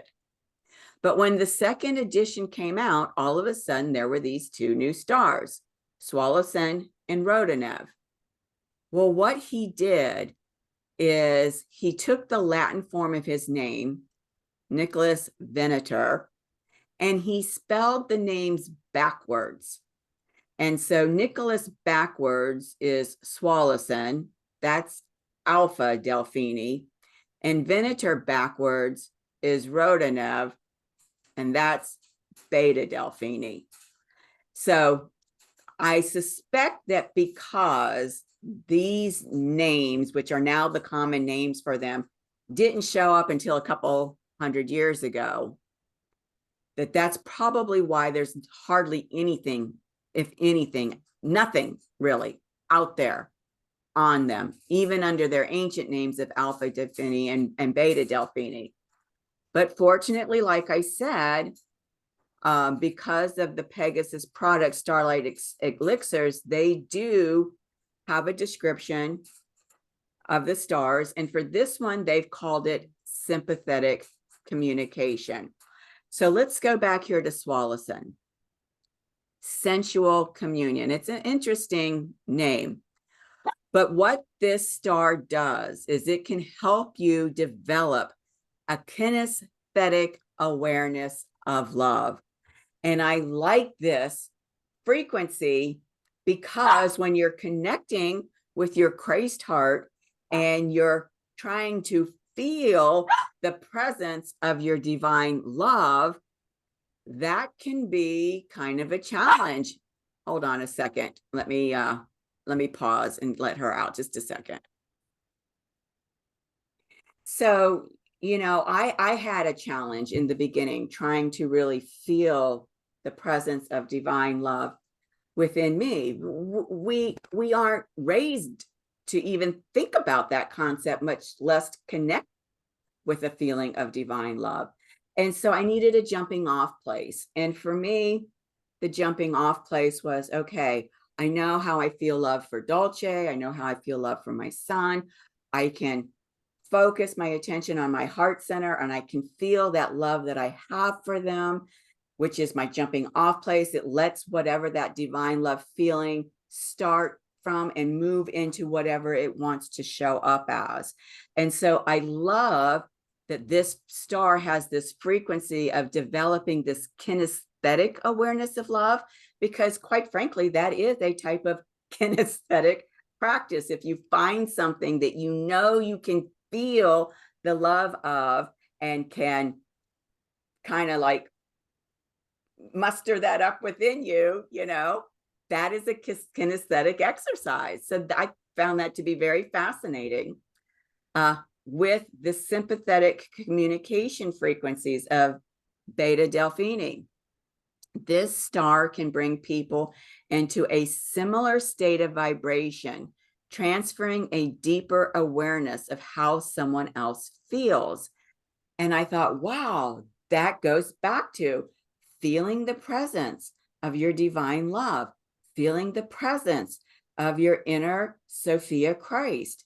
And if you can feel it, then you come into a vibrational alignment with it. And then you're going to start to get these, they're calling it deeper awareness, which in the Epona in Taurus verbiage is those transcendent awarenesses about what it is that your divine love and your inner Christos Sophia would like for you to be aware of. So I found it fascinating that when I finally did find something on these stars, that the frequencies are really aligning with us creating this deeper partnership with our Christ heart and our inner Sophia Christ. Why is that significant? Because remember back here how close they are with the sun representing the divine light of your Christ heart, that radical, radiant love. I mean, it just doesn't get any better. So that's really exciting. All right, so now we're ready for Maureen to take over and start teaching about this next step of alchemy, which you can see here. We've moved down here now to distillation. This is the symbol for distillation. Here we are in our process. The sacral chakra starts with calcination. The solar plexus moves to the second step, dissolution. The heart chakra moves to the third step, separation. The throat chakra moves to the fourth step, conjunction. The third eye moves to the fifth step, fermentation. And our crown chakra here is now at distillation. So take it away, Maureen. Okay. Yeah, step 6. We're moving on through. As I said, this is our first go around. And we are into a vast mystery school. And it's amazing to me, just exactly. I got to move this. Just exactly how mind-boggling it's getting for me is to trying to get all of this in my awareness, and I just have to let go of that needing to know, that ego thing. You know, I've got to know how this works, because it isn't going to happen with alchemy. It can't. It probably will never be complete in our physical existence. It's just too vast. But anyways, step 6, distillation. Planet is Mars. Color is indigo with gold flecks, and the metal is mercury. This step is called the consecration of the stone. When we talk about the stone, we're talking about the philosopher's stone, the knowledge of self. We are getting to the point where the stone is in sight. Maria Prophetessa actually invented this step, and I should say she brought the clarity to this step, and her axiom is related to step 6. And you can see in this engraving that the above and the below are coming together in cycle. It's not going up and staying. It comes down and around the earth, goes back up and around. This implies that the step of distillation, which is another purification step, must be done repeatedly. It can't be done just once. So what remains from fermentation now comes to a boil. It evaporates, rises as steam, condenses, and descends down to a refined liquid state. It goes through this many, many times. And that's what she's showing in this engraving, how this is a cycle. It's not a one-time, one-off. You must repeat this step over and over again. So spiritual fire transforms the ferment to a purer understanding of self. The butterfly, I'm trying to get this galley out of the way so I can read. The butterfly, once its wings are dry and it feels strong, it's going to go fly. So don't get bogged down in all of this. What I'm trying to say is that if the butterfly just came out of the cocoon and sat there and looked around and thought, now what? What do I do now? I don't look anything like I looked yesterday. Now what? I don't know what to do. And to get themselves all worked up. Nah, the butterfly, as soon as it's strong enough, just flies, just does it. So that's what we're doing now. We're coming out of our cocoon. We're all melted and we're reforming. And we're ready to fly with our new awareness. It is a boiling point that is reached between the lower self and the higher self, and it can result in a battle of wills. Now, I am not convinced that this is how it's going to happen. Body, mind, and soul are consecrated, and we affirm the integrity and truth of what we are. I don't believe we have to fight to be there. We're just there, like the butterfly. We don't have to acknowledge a battle of the wills. If it does, you can handle it. But I'm not absolutely certain that that's a necessary part of this step. So I put it down there because that's what is in the books. But my own personal feeling is we don't have to have a battle of the wills right here. The emerald tablet correspondence with this step is the powers of both the above and the below come together. I didn't finish that.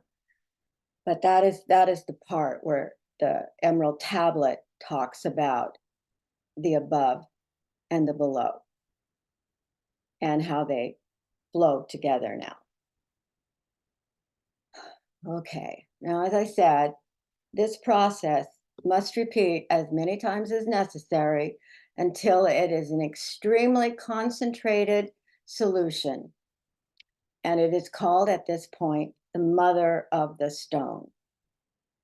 Just like we talked about, the self being born is part of it. It's the new birth right here, the new birth of our self. It's called the mother of the stone because we're ready to birth our new self, our child self, that is way purer than anything we've experienced before. This is called the white stage. It is the repeated separation and recombination of subtle and gross as the personality, as aspects of the personality until peace and well-being bond. So you may have to do this over a few times before you begin to feel the peace of this step, what this step wants to bring to you. The alchemist nourishes the spiritual child by surrendering the old self. This is widely considered an act of sacrifice. But again, this isn't ringing true with me. And I will say it like the alchemists say it, but to me, this is not a sacrifice. It is a letting go. Like the blood of Christ in the Eucharist, we're taught to believe that Jesus sacrificed himself so that he saves us from our sins. I don't think we need to have that concept in this step, but I put it there just for you to kind of mull over and see where you might land on that. I don't think we need to think of this as a sacrifice, but it is more of just letting go, releasing dearly held emotions and ego-centered beliefs that no longer serves. That feels better to me. I leave it to you to see which rings true with you. The discourses of Saint Germain can be applied here. He is the spiritual fire we need to distill these emotions and bend beliefs into a purified and refined substance. The universe, the whole universe, is in this stage as the universe, soul, the soul. And I want to speak to the burning bowl exercise when we get to the second part of our gathering. It's changing a little bit too. The ascending and descending currents in this step drive the spiritization of matter itself. We are on a vertical axis now of reality, not just the horizontal, but the vertical. And here is a caution. Don't get caught up in the good and bad of this point. We're taught that celestial things are good, the underworld things are not good, and that's not true. So don't get caught up in looking at shadow as being bad or good.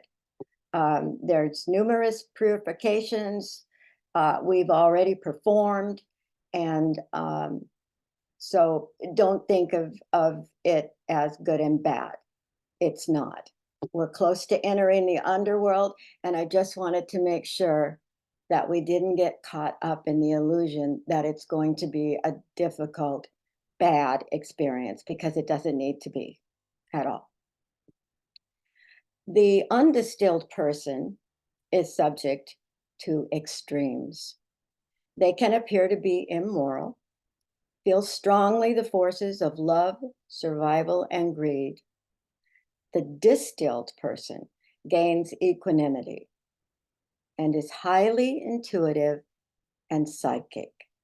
They aspire to the higher aspects of Virgo. They are in service to the higher good. The final distillation phase is sublimation, where the condensed liquid that we are purifying through the condensation and the vapors rising and coming down and creating a very purified substance. And sublimation makes that material hard. That is why it's called the mother of the stone, because here is where the stone, where the liquid we've been working with becomes solid. Spirit is made corporeal, having tangible characteristics, free from emotions and sentimentality of who you thought you were. In the last step, which is coagulation, the stone is made permanent. So as you work through this step and you need to go through it. Remember, it's the crown chakra that is at this step. You may have to go through it several times before you feel that it is ready for sublimation, that it is ready to become hard, and then it will become your philosopher's stone. And of course, it will be as strong as we are ready to receive. We're going to have to do a lot more work before we feel complete with this whole process. But I'm really happy that we've come as far as we have, and that we have found ourselves to be aligned with it, as with our Venus process. So much of it is synchronized, and that was a happy little realization, is that it would fall in line with our Venus journey.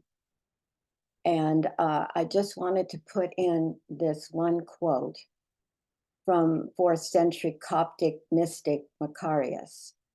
When the soul reaches the perfection of the spirit, having been completely purified from passion and is joined and commingled with the Holy Spirit, then it becomes all light, all exaltation, and all heartfelt love. That was really nice to find. This is an engraving of him, by the way, down below. Okay, any questions? Anything about distillation?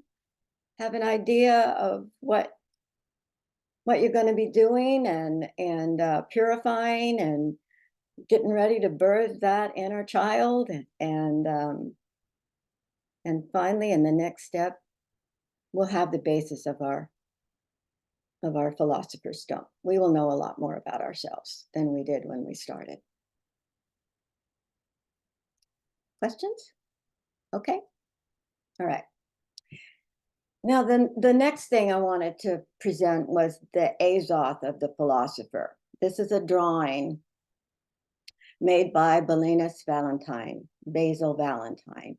He was either German or Swiss. I've heard it both ways. I'm not sure exactly what, but he was an absolutely phenomenal alchemist. And it started when he was very, very young. He was born with this knowledge. And so he began to practice very early on, I'd say 14, 15 years old. And he drew this. It's called the Azoth of the philosopher. And they kept this secret for 300 years.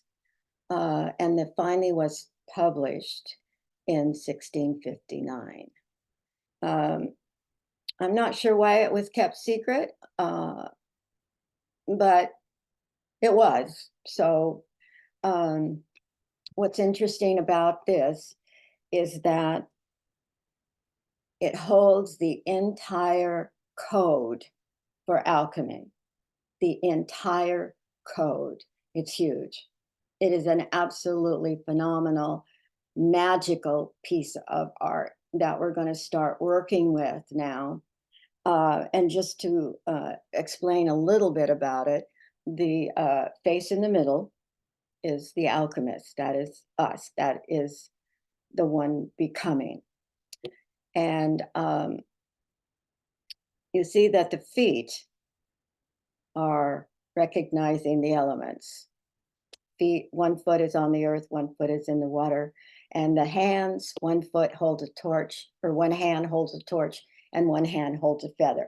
All 4 elements are represented in this drawing. And below the alchemist circle, with the circle that contains the rays, is the corpus. That means the body. And the stars around that, that's the hidden 5th element. It is not named. It is for the student to find what that is. That's why I say this holds codes. This holds secrets. This is part of what alchemy is. It's full of codes and secrets. And the student must discern for themselves what these things mean. no one can actually tell you. They can tell you what they think it is and what they believe it is, but it's only you that can do the work to find meaning for yourself. So let's see, that you see the sun, the father of alchemy is the sun. You see the king, he is represented by the king sitting on a lion, and the mother is the moon. She is on the other side, and she is in the water. And then up above, you have the salamander, which is the symbol of alchemy. On the right side is the standing bird. And the standing bird represents, let's see. Now, I can't remember right now what the standing bird means, but do you notice how they're both touching the wings of this creature in the middle? That represents in the fully ascended soul, the soul who has accomplished alchemy and has the philosopher's stone. And in fact, they said possibly the knob on the top of that bird-like creature represents the philosopher's stone. And then all the rays around the points going out from the middle are the steps of alchemy. So there'll be 7. And they each have colors, they each have symbols, they each are representing planets and metals and different things. I'm not going to go into that right now, but I just want you to know that that's what those rays coming out are. And the circles between the rays are let's see, they are actually they are the symbols, the drawings of each step that has been made throughout the centuries, and they have come to represent the steps. And I'll talk more of that when I do exercises, but each one is a symbol of what is happening at that step. And let's see, another thing I wanted to point out was that there are actually 8 steps, but we only see 7 rays. That's because the shadowed ray is the alpha and the omega. It is the beginning of the journey, and it is the end of the journey. You go full circle as an adept, a student, and you are fully realized at the end, and that's the omega. That's why they say there's 8 steps, but you only see 7. And the hidden message, again, is interesting. You see the words all around the circle that enclose the rays. Those are the words, those are the Latin words for each step. And the message that is hidden in this is that the letters of each Latin word, the word itself represents the step, but the letters at the beginning of each of the words spell vitriol. And vitriol is the first chemical, the first secret chemical in a laboratory experiment that summarizes the entire process. So that is just one of the secrets it holds, pointing to an actual laboratory experiment. As I said, this is on 3 levels, and the physical level of alchemy is definitely chemistry and our bodies.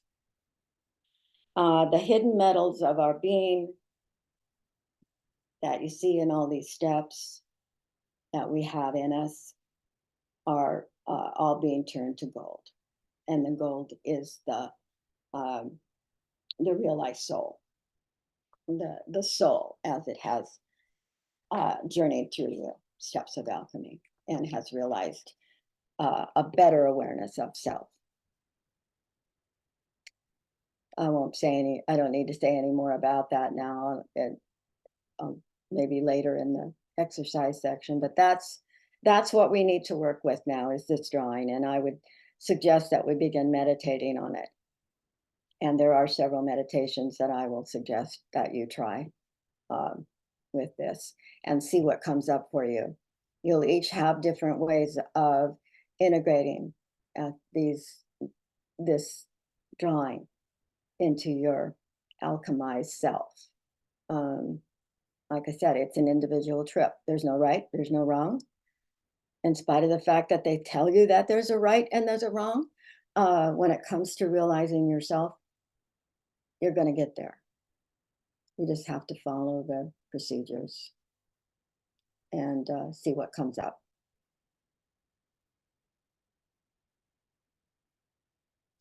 Okay, anything? Does anybody have any questions for Maureen?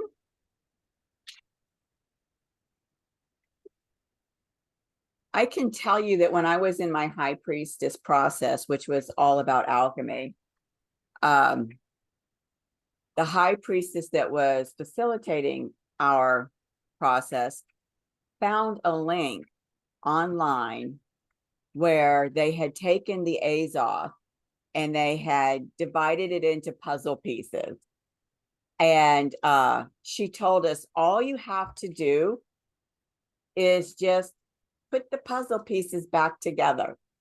You don't have to know what the pieces mean, but by working with the pieces and putting them together over and over and over again, it entrains you into the mysteries behind this image. And I had mentioned that to Maureen. I can't find the link. I emailed my high priestess. She said that she had the link somewhere. She hasn't found it or sent it to me. But if I come across it, I'll post it up for you guys, because it would be a fun and easy way to work with it. So I'm hopeful that I can find it again. Yeah, I was trying, oh, here it is. I wanted to give you a website. There is an expert that I use. His name is Dennis William Houck. And he is probably one of the most authentic teachers of alchemy that I could find. And he started a guild. Particularly his part is in Ohio. So if you go to alchemyguildohio.com, all small letters, you will find the description he gives of the Azoth. And he will alert you in the beginning. He will say, there are blinds here. There are information that may not ring true. It may be a blind, which I found, because he said you can't tell people what it is. He can tell you what he has taught, and he does a good job of that, of course. He's very brilliant. But anyway, on that website, you'll find his description. It's lengthy, but it's really good, of the Azoth, if you want to have any resource with that. And also, Dennis William Houck has many, it's spelled H-A-U-C-K, has many videos on YouTube. And I have enjoyed listening to his discourses there on alchemy. He breaks it down pretty well. He's got a lot of different parts. And you may find that interesting too, if you have, you know, the time and interest to do that. I'm just giving you some resources that I use. So it's entirely up to you how you proceed with this. It's your journey. If I can help in any way, I'm happy to do that. But I honor your journey. Okay, well, let's go back to the slides. Thank you so much, Maureen. That's really incredible. And once again, I can't help but notice the synchronicities between some of the things you shared and some of the things I shared at this date. It's amazing. So we're going to go back and we're going to look at the alchemy of Mercury. And we're going to start here. Hold on a second. So the end of this month, February 28th, we are having a superior conjunction. This is where Mercury and the Sun are coming together above the horizon, which is why it's called superior. It's going to be at 9 degrees of Pisces. Now, this is the first cosmic event that initiates a whole new synodic cycle for Mercury. Remember, Mercury's synodic cycle is very brief, about 60 days or so. And there's only 4 major cosmic events within it. And this superior conjunction is the first one. It's what says, ta-da, we're starting a new Mercury synodic cycle. Now, what's interesting about this superior conjunction is it's the first synodic cycle that is the transition from where we were with the Mercury elemental year of Earth, and now we're coming into the Mercury elemental year of fire. And this will take us into 2025 next year. So I found online, because, you know, we've been following the work of Gary Caton, who wrote Hermetica Triptycha. I found online, and here's the link to the article that he did about the Mercury elemental year of the fire. And so I'll let you, just to save time, let you read this at your own pace with the slides or whatever. But what I will speak to is this last bit. He says, for the next year and a half after occurring in the earth signs, Mercury retrogrades are happening in the fire signs. And remember that the Mercury retrograde and the inferior conjunction, which happens in the middle of the Mercury retrograde, that's the 3rd cosmic event, and it's the most significant event of the 4 events. Everything is built around the inferior conjunction, which happens in the middle of the Mercury retrograde. When Mercury's retrogrades in the densest of elements, Earth, give way to retrogrades in the least dense of elements, fire, this represents an extremely dramatic transition as the volatile fiery currents liberate all the fixed potential energy stored in the denser earth. So this next year of the Mercury elemental year of the fire is going to feel very, very different than the last year in earth. So what does that mean? That means everything in terms of how you communicate and how others are communicating with you is going to feel different, look different. And so just be aware of that. If you're having like miscommunication with people, you may want to look at the elemental influence of how you're trying to communicate.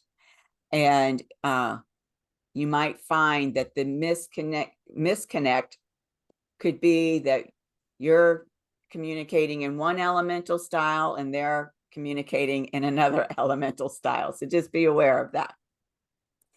Now, for this first synodic cycle, after the superior conjunction on February 28th occurs, these are the next 3 events. And these, again, align with the 3 stages, not steps, the three of the 4 stages that Jung spoke to. The Negretto will happen March 24th with the evening elongation. The Albedo will happen April 11th with the inferior conjunction. I can tell you that all of these events are going to happen in Aries. And the Rubedo will happen May 9th with the morning elongation. So that we'll talk more about those as we get to those events, but at least you can print off this slide and hang it up if you want to, so that you know when these key events of the Mercury synodic cycle and the alchemical influence of each one of those events is going to be happening and influencing you.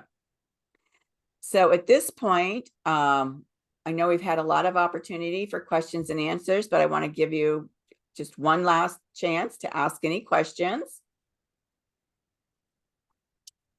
Okie dokie. And so the 20th strand of DNA activation will happen in March. The actual activation at the root chakra, known as the portal of manifestation, is happening on March 8th. We'll be doing the ceremony the following Sunday on March 10th. So for everybody that's watching the replay, thank you very much. I hope that you enjoyed this gathering.